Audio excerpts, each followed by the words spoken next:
Iran said we ain't going down without a fight. Iran launching a massive aerial attack on Israel. This, the moment an Iranian missile struck Tel Aviv. 7 people were injured in that strike. The Israeli military saying that their entire nation is now under fire. The United States military is helping intercept Iran's missiles and drones, a source confirms to CNN. And at this hour, the Israeli prime minister is warning this isn't over. Of course. More is on the way. The regime doesn't know what hit them. They don't know what will hit them. The nation of Iran and the nation of Israel have been true friends since the days of Cyrus the Great. And the time has come for you to unite around your flag and your historic legacy by standing up for your freedom from an evil and oppressive regime. Oh, you're trying to get the people to rise up against the government. Like, nah, don't do this. I guess if he start hitting people and causing casualties, they may rise up for themselves. I like the way he's doing it, though. Netanyahu think he a little slick. The way he's doing it, like, it's not against all the people. It's against just your government. It's kind of weird because that's the same, like, what people like me are saying. Like, I'm for Israel and for the Jewish people. I wish them love. But the government, it's weird, right? It's weird. Welcome to our viewers in the United States and around the world. CNN is covering this breaking news from all angles across the globe. Oren Lieberman's live for us in Jerusalem. Jeremy Diamond is in New York. Fred Pleitgen standing by in Berlin. He actually just returned from Iran. Kristen Holmes is at the White House, and we're also going to be joined by Colonel Cedric Leighton. Oren, I do want to start with you. You've been reporting throughout the night, occasionally from a bomb shelter. Take us through what's been unfolding in Israel and what you expect. Well, we're now out of that bomb shelter, Casey, and back in our bureau here on the 3rd floor in the building from which the CNN office operates here. And it is almost, looking back here behind me, a bizarre sight given how quiet it is late Friday night here. You see that missile going up? That's the Israelis' missile defense, their Iron Dome system. It sends missiles out to intercept their missiles.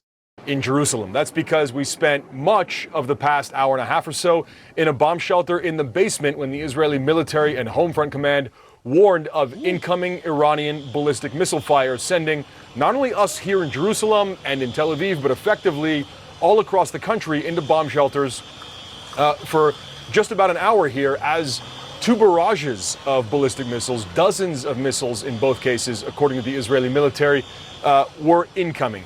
A short while ago, Israel's military spokesperson, Brigadier General Efi Defrin, said there were, in his words, less than 100 missiles fired. There were a few hits, meaning a few were able to penetrate Israel's air defenses, and there were obviously intercepts. We saw that play out in the skies over Tel Aviv and over central Israel. Let's stop this for a second. 7 lives were lost. May God bless these people's souls and their family that have to go through this because of this political game. 7 real life people, their families are changed for fucking ever. Look at this. They were just sitting there probably in their living room watching TV, just like you are, YouTube, and then a missile just hit them. Where not only is much of the population based, but there are also very significant military bases, the Ministry of Defense, Mossad headquarters in that area as well. And that's where we have seen Iran target in the past and where it appears they tried to target once again. Some of those missiles intercepted by Israel's air defenses, and we saw shrapnel falling down on the streets of Tel Aviv, and in other places there were reports of damage to buildings, damage to some cars, and shrapnel all across the streets there.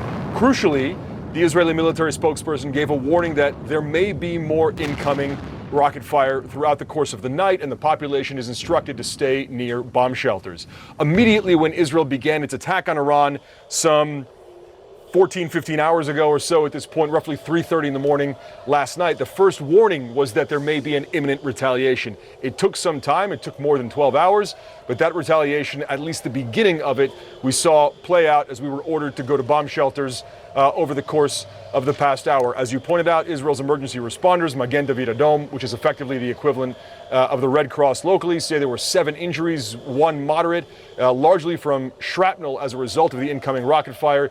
It is worth pointing out that it is still only in the first give it an hour or so after the incoming rocket fire, so we'll wait to see if that number goes up. 7 injuries or deaths? And again, crucially, there is an expectation that more may be coming. Israel had warned before now that the Iranian retaliation could be well beyond what we saw back in April or October, meaning more than 100 ballistic missiles, potentially drones as well. And we did see some drones launched earlier today, the vast majority of which were intercepted before they got to Israel's airspace.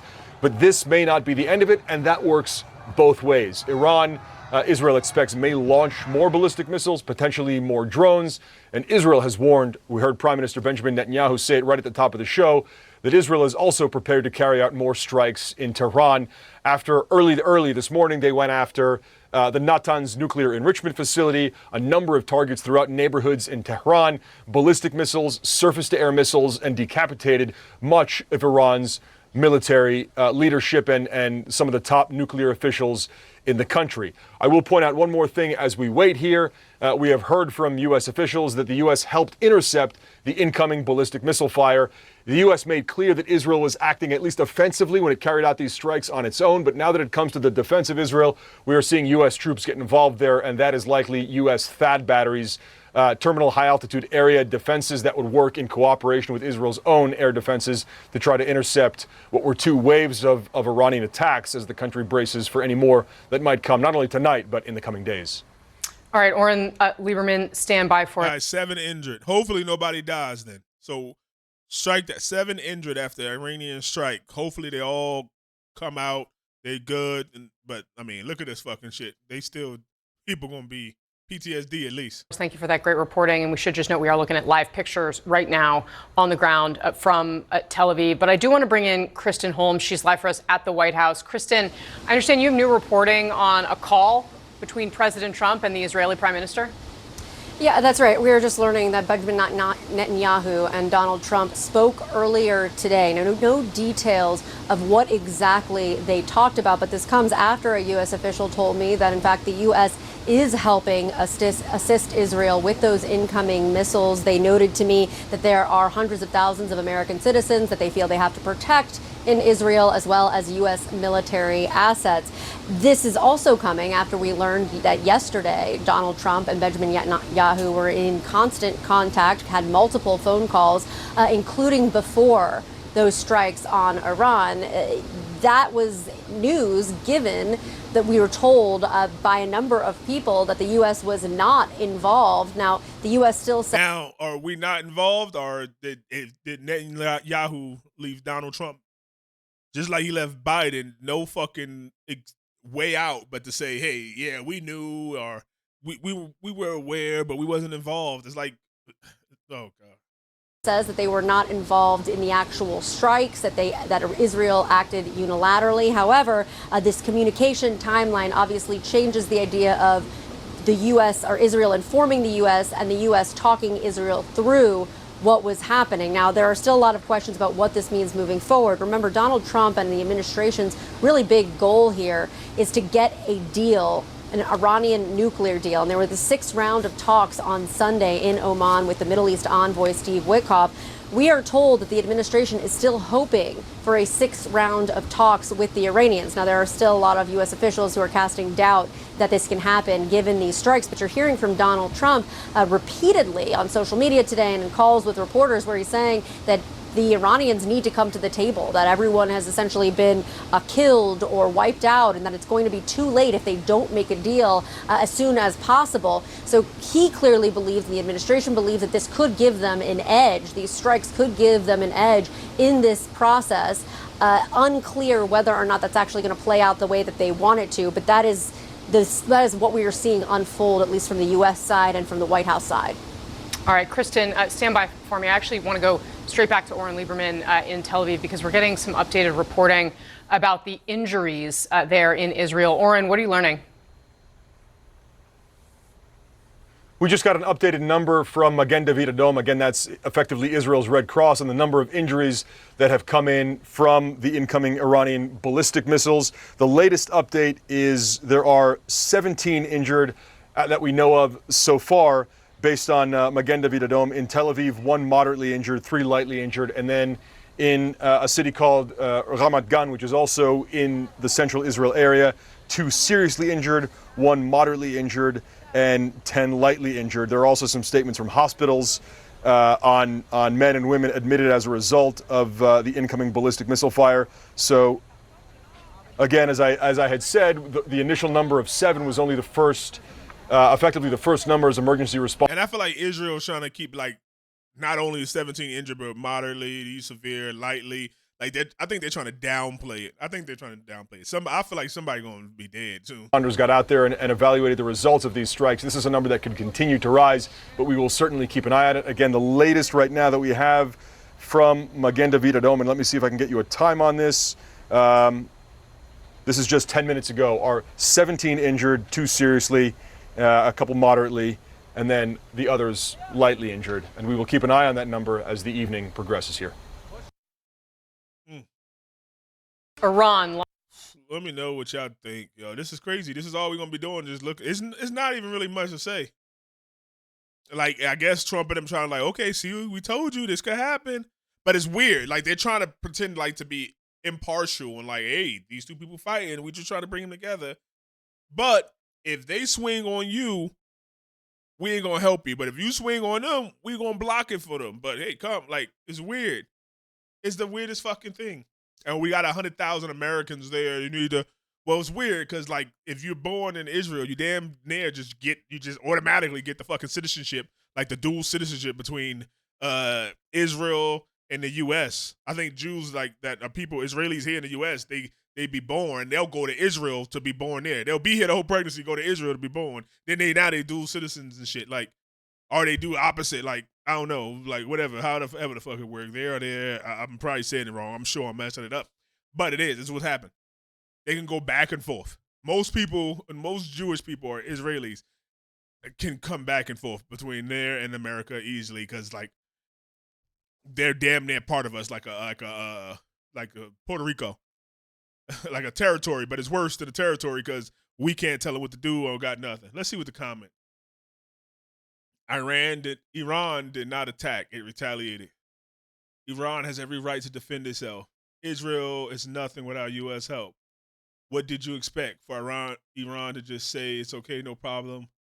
U.S., we're not involved. Also, U.S. shoots down Iran missiles to help Israel. That's what I just said.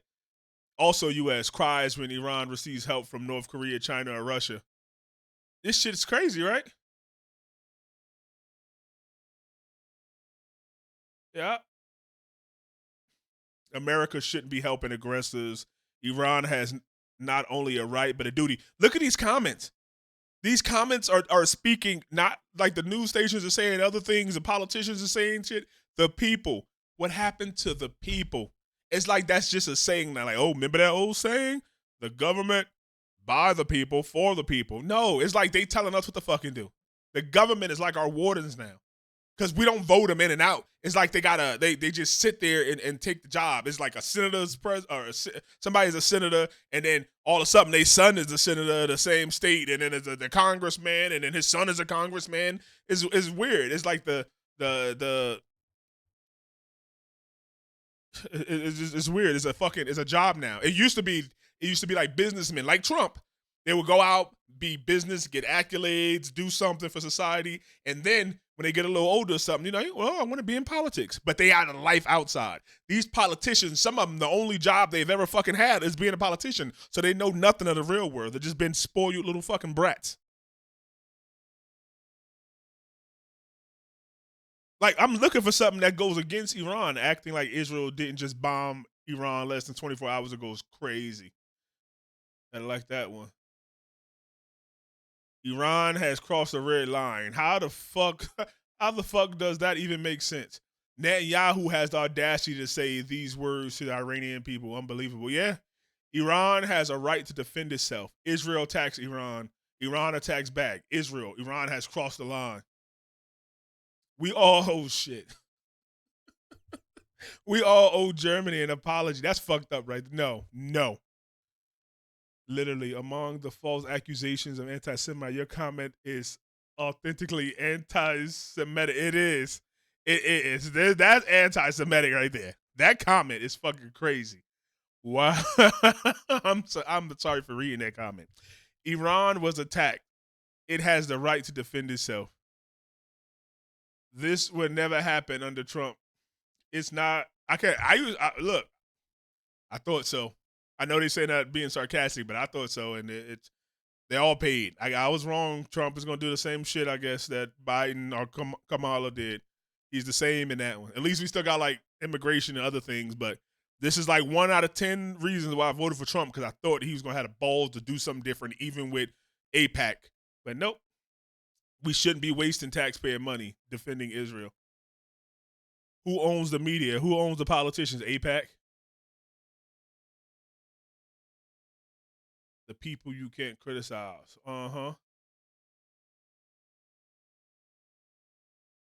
Yo, look at this shit. It's crazy. It's all bravo, Iran. Israel is the guy at the bar that starts the fight with everyone and acts shocked when someone fights back. Yeah, I see it. The comments. I don't know how many comments I fucking just read. You can see it. I'm trying to find one for Israel. United States of Israel. There you go. Listen, I don't need to do no more. Y'all see it. It's in the comments, bro. Like, it's the people saying something different now. They can say something that when you look at the video, but go under the video, and the people are saying something way different. Like, they get it. They get it. We all been fucked by the government, and we see them fucking each other right now. These two governments, Israel and Iran. It's crazy. Let me know what y'all think, Cave Dwellers. I almost wish Russia wasn't tied up in the Ukraine and that war stopped, so then Russia could back fucking Iran. Like, no, stop.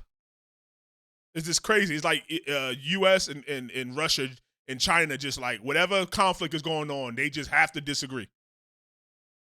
Like, it wasn't like World War that Russia and the U.S. like agreed on something like Hitler's bad. No, like fucking like since then it's like, hey, we just have complete opposites. If you back in red, I'm back in blue. Shit's stupid. Let me know what y'all think, Cave Dwellers. Let's talk about it in the comments, my family. Let's do it.